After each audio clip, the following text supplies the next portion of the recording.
Good morning, students. How are you all? Hope all of you are fit and fine at home.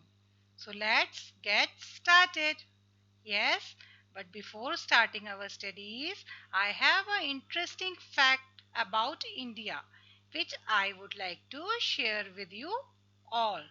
So, would you like to know the interesting fact about India? Yes, so let me share with you all. India is the world's largest producer of milk. So, it is a very interesting fact that you should know as we are Indians and our country is India. So, India is the world's largest producer of milk, contributing about 19% of the world's total milk production with over 150 million tons of milk production every year.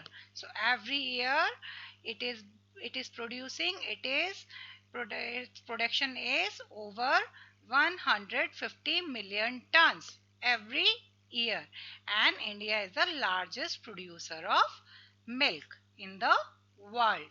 Okay, so enjoyed the interesting fact which I have told you. Now students, it's a time for studies, and let's get back to our studies.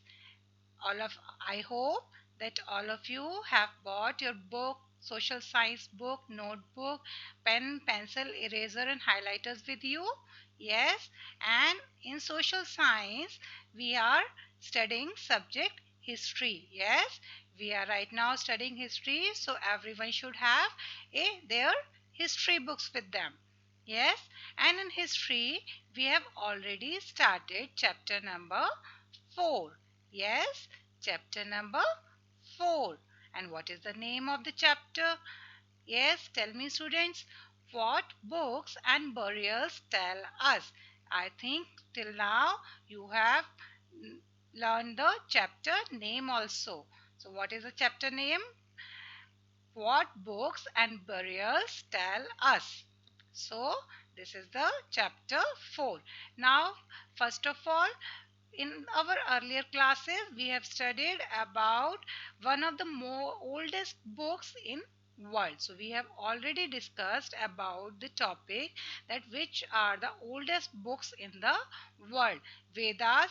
In Vedas we have Rig Veda, which is an oldest book in the world. Yes, which was composed about 3500 years back. How historians study the Rig Veda? We have already discussed this also, that how historians study about Rig Veda. We have also studied that how cattle, horses and chariots were being used in the hymns in Rig Veda. How the prayers were made on cattle, horse and chariots. Yes. Words to describe people. We have also discussed about that what all words were used to describe different peoples like Arya, Jana, Dasa, Dasis. These were the words which were used to describe the people. Yes, and the communities. Today we will discuss about finding out about social differences. So what is the topic today we will discuss? We will discuss about finding out about social differences. That what were the social differences at in at that time in the Rig Veda. Yes, in the book in history. Archaeologists think that objects found with the skeleton probably belong to the dead person. So what does archaeologists think? That archaeologists think when they found that the people were in the hymns, the people were described with different names in Rig Veda. Archaeologists also found that there were some objects which with a skeleton, with a dead body skeleton, dead skeleton, but probably belonged to the dead body. Sometimes more objects are found in one grave than in another. So sometimes what happened in the skeleton, in the burials, more objects were found in the grave. In the burials, and one or the another objects were found in the where the dead bodies were buried. Find Brahmagiri on map 2. So we have already discussed about Brahmagiri. So this is a megalithic site, Brahmagiri. Yes. So we will where is Brahmagiri in the map? You can see in the map Brahmagiri is here. You can see that Brahmagiri is here. Yes, this is Brahmagiri. So this is a megalithic site. Yes, which archaeologists found. Here one skeleton was buried with 33 gold beads, 2 stone beads, 4 copper bangles and 1 conch shell. So here what archaeologists found in here, so they found that one skeleton was buried with 33 gold beads, 2 stone beads, 4 copper bangles and 1 couch of shell. Other skeleton have only few parts. So there was difference in the in the process of burying the dead bodies. These finds suggest that there was some differences in status among the people who were buried. So all these findings, that in one dead body where they found the dead bodies was buried, it was with the bangles and pot and copper, and the other was with different things was buried with that dead body. So these all findings suggest the archaeologists that there were some differences in status, in the way of living, in the status among the people who were buried. Some were rich, other were poor, some were chiefs, other were followers. So these types of status difference was there, which they found in the burial sites. Sometimes megalith contain more than one skeleton. Sometimes what happened in these sites, the megaliths, the large stones, contain more than one skeleton in there.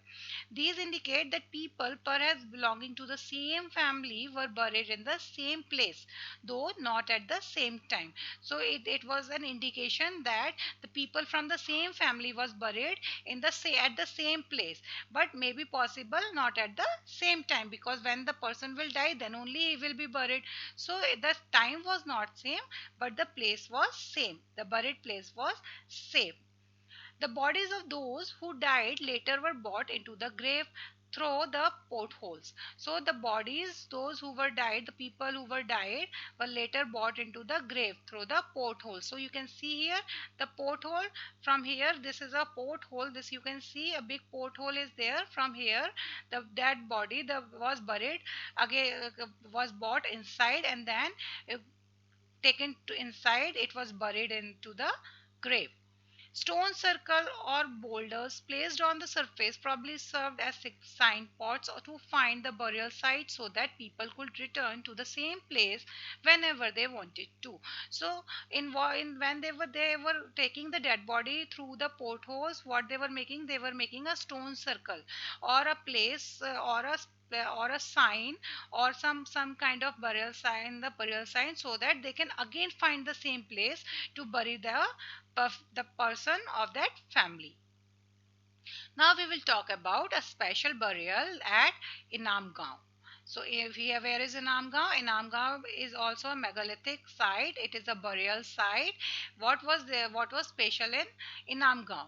It is a site on River Gaur, a tributary of Bhima. So it is a site which was found on the River Gaur, and River Gaur is a tributary of River Bhima. Gaur River is located in Pune district, Maharashtra, Western India, in a tributary of Bhima River. So Gaur River is a tributary of Bhima River, and here they found a burial site named as Inamgaon. It was occupied between 3600 and 2700 years ago. Here, adults were generally buried in the ground, laid out straight with the head towards the north. So here what they found that the adults were generally buried in the ground only, and they were laid straight. So the dead body was laid straight with the head towards the north side. Sometimes burials were within the houses. Sometimes they found that the burials were in the houses only. And vessels that probably contained food and water were placed with the dead bodies. So they found that burials were within the house, and with the dead body, the water and the food water vessels were kept with the dead buried person. One man was found buried in the large four-legged clay jar in the courtyard of a five-roomed house, one of the largest house at the site, in the center of the settlement. So one man was also found in this buried in Namgra Gaon, where the person was buried with four-legged clay jar. It was a four-legged clay jar in which this person was buried in a five-roomed house. It was a five-roomed house where this man was buried, and in the center of the settlement. This house had a granary also. So this house was also having a granary. Granary is a place where we store our grains and dals and everything, where we can store our food items. The body was placed in a cross-legged position. So how was body found in this grave? The body was placed in a cross-legged position in this graveyard. Do you think this way the body of the chief do you think this was the body of a chief? Yes, give reason for your answer. So yes, we can think that it could be a body of a chief, because everything was kept with him. The water was also kept with the dead body, the food was also kept with the dead body, and it was being buried in the set in the house only, in the and between the in the center of the settlement. Yes, so we can say yes, because he had a different type of burials from the rest of the people. So it was having a different type of burial. So we can say that this could be a dead body of a chief. What skeleton studies tell us? Now we will study that what skeleton, how they were doing the study over the skeleton of the dead bodies. It is easy to make out the skeleton of a child from its small size. So how we can see? So we can easily make out if we bring a difference between the skeleton of a child as it is in small size. However, there are no major differences in the bones of a girl or a boy. So there is no major differences in the bones of girls and boys. Can you make out whether a skeleton was that of a man or a woman? Yes, students, can you tell me that whether you can tell me that this is, if I show you two skeletons, can you tell me which is the skeleton of a man or a woman? No? Let's see how they were finding out. Sometimes people decided on the basis of what is found with the skeleton. So sometimes what they did, people decided that if the skeleton, if with the skeleton some ornaments, jewelries were found, then it was a skeleton of a woman. However, there are problems with this also, because you cannot decide at that time. The men were also wearing the jewelry and ornaments. Often men also wore ornaments. A better way of figuring out the sex of skeleton is to look at the bone structure. So the better way to figure out whose skeleton is this, whether it is of man, whether it is of woman. So it is very essential to look out at the bone structure. The hip or the pelvic area of women is generally larger to enable childbearing.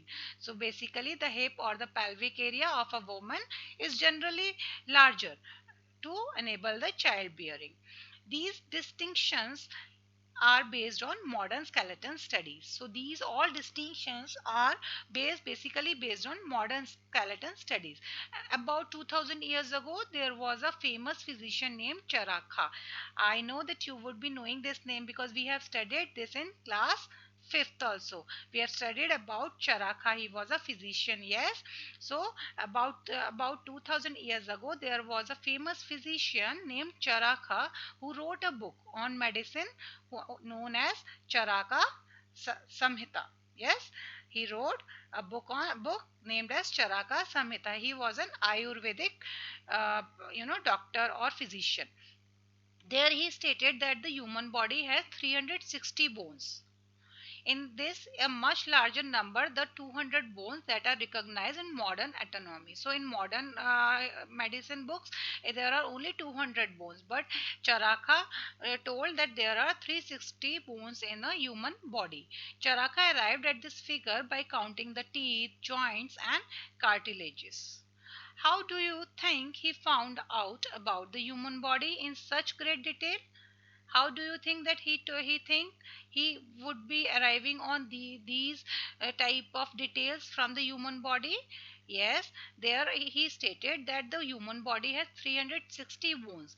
This is a much larger number than 200 bones that are recognized in modern anatomy.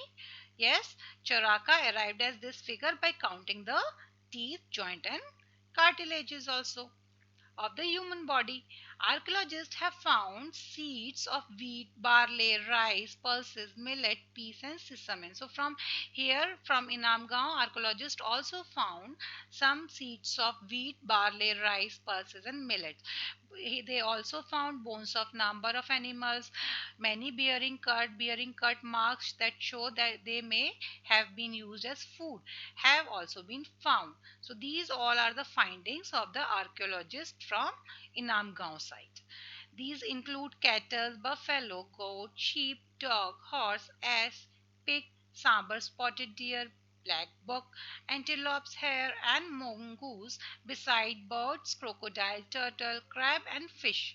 There is evidence that fruits such as bear, amla, jamun, dates, and a variety of berries were collected. So, from these all things, whether they are animals like cattle, buffalo, they found all these skeletons of all these things from Inamgaon. They also have some evidence where there were fruits such as they would be having the seeds buried in the Inamgaon side of bear, amla, jamun, and dates, where they collect which were collected by these archaeologists. Use this evidence to a list of possible occupation of the people at Inamgaon. Maybe they by this they find out that what was the people, what was the occupation of the people in Inamgaon. So after that, there elsewhere somewhere in the other subcontinents also some things were going in different different way. So we will talk about China now. Now find China in at your atlas. Here you can see China is here. This pink portion is China country, and we have India here. Around 3500 years ago, we find some of the first evidence of these writings were on animal bones. We found out some writings on bones. We find out some evidence where in China where there was some written things, some written language was there, some signs were there on the animal's bone. These are called oracle bones. So you can see here these are oracle bones. I have shown you with the help of picture. This is a bone of an animal, and on bone you can see some figures, some numbers are written, some writing is there. These writings are called as oracle bones because they were used to predict the future. And why these oracle bones were there? The oracle bones were used to predict the future at that time. Kings got scribe to write questions on these bone. Would they win battle? So what kings do? Kings write scribes the and write the question on bone, that whether would they be winning the battle, will they have the son or no. And then this bone, after writing on the bone, what they were doing, they were putting it into the fire, and then they cracked. If the bone was cracked because of the heat, the if you will put the bone in the fire, what will happen? The bone will crack. So the same way at that time also, when they were putting this bone, after writing their questions after writing the questions on the bone, they were putting the bone into the fire, and this the bone cracked. Then what they were doing, they were calling the fortune teller. Then the fortune teller studied these cracks and tried to predict the future. As you may expect, they sometimes made mistakes also. these kings lived in palaces in cities. So where these kings were living? These kings were living in palaces in cities. They amassed vast quantities of wealth, including large, elaborated, decorated bronze vessels. So they were having a very luxurious type of living lifestyle. However, they did not know the use of iron. However, they were not using iron at that time. Only they were using bronze vessels. List one difference between the Raja of the Rig Veda and these of kings. So, do you know the any one difference which were the Rajas of Rig Veda and these the kings which you would be seeing in the pictures, or you would be reading about in different books? Yes, there is difference. The Raja of Rig Veda did not live in palaces. They were not living in palaces. They did not have capitals, cities, armies, etc.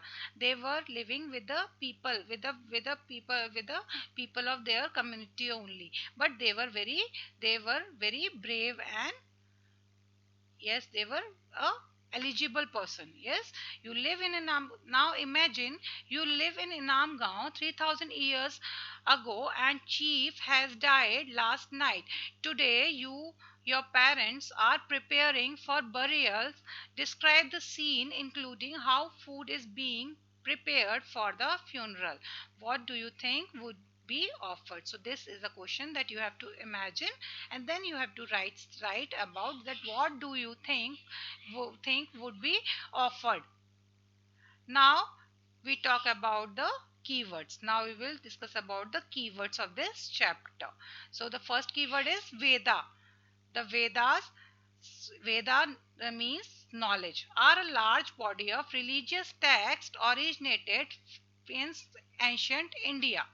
Language, second keyword, language. A language is a system of communication which consists of a set of sounds and writing symbols which are used by the people of a particular country. So language, whatever sign, whatever communication style we use to communicate with one another, one person to another, that is known as the way the system of communication is called language. Now we will talk about the third keyword of this chapter, that is hymn, a religious song or poem of praise to god or a god or a goddess. Chariot, a two-wheeled vehicle drawn by horses used in ancient racing and warehouse. Now the other keyword, sacrifice. And what does sacrifice mean, students? Sacrifice means offering. Raja, what does Raja means? Raja is an Indian king or princess. Megalith, a large stone that form a prehistoric monument. For example, a standing stone or a part one, or a stone in a circle form, that are megaliths. Burials, burials are the action or a practice of burying the dead body. When the person is dead, whatever action we are taking to bury the dead body, that is known as burial. Now the another keyword, we will talk about slave. What do you mean by slave, students? I have already discussed this in the chapter explanation, but as we are having keywords, this is the slave means a person who is the legal property of another and is forced to obey them. So whenever the people were going to war, and when they were winning that war, they were taking those people into custody, and whatever work they were giving those people, man and woman, to do, they were forced to obey them. Skeleton, an internal or external framework of bone, cartilage, or other rigid materials supporting or containing the body of an animal or plant. So what is skeleton? It is an internal or external framework of bone, cartilages, and other rigid material which supports the human body, animal body, or plants. What is iron? Iron is a chemical element that is common grayish colored metal. Yes. So now read the history book. There is a homework for you all. And what is the homework for you? Read this history book, chapter number 4, till the explanation. So today whatever we have till what we have done the explanation of this chapter, we have completed the explanation of this chapter, we have done the keywords also of this chapter. So students, what you have to do, you have to read this chapter number 4 of history. Whatever queries, whatever doubt you have in that, you can just write down in history book, and then whenever there is an online class, you can ask me about the doubts. Yes, and the keywords you have to write in the notebook. Thank you students, and have a nice day.